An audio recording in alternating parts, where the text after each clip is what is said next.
Hi అండి అందరికీ welcome to my channel. అందరూ ఎలా ఉన్నారు? నేనైతే చాలా బాగున్నాను. ఈరోజు నేను లంచ్లోకి చికెన్ కర్రీ ఎలా చేయాలో చూపిస్తాను. ముందుగా ఒక బాండి తీసుకొని అందులో ఆయిల్ వేసుకొని పచ్చిమిర్చి పుదీనా వేసుకొని ఫ్రై అయిన తర్వాత మిక్సీ పట్టిన టమాటా ఉల్లిపాయ పేస్ట్ వేసుకోవాలి. అది ఫ్రై అయిన తర్వాత అల్లం వెల్లుల్లి పేస్ట్ చిటికెడు పసుపు కూడా వేసుకొని బాగా ఫ్రై చేసుకోవాలి. పచ్చివాసన పోయే వరకు మనం ఫ్రై చేస్తూనే ఉండాలి. తర్వాత ఒక హాఫ్ కేజీ వరకు చికెన్ని నిమ్మకాయ ఉప్పుతో శుభ్రంగా కడిగి పక్కన పెట్టుకున్న దాన్ని ఈ ఆనియన్ మిశ్రమంలో వేసుకొని బాగా కలుపుకోవాలి.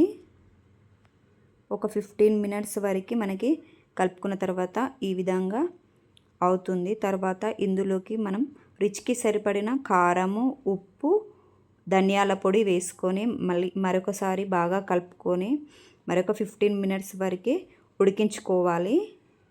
ఈ విధంగా ఉడికిన తర్వాత మనం గ్రేవీ కోసం కొన్ని వాటర్ కూడా యాడ్ చేసుకోవాలి. మీడియం ఫ్లేమ్లో ఒక 15 మినిట్స్ తర్వాత చూస్తే మనకి చికెన్ కర్రీ రెడీ. చివరిలో నేను కొత్తిమీర అలాగే చికెన్ మసాలా యాడ్ చేసుకున్నాను.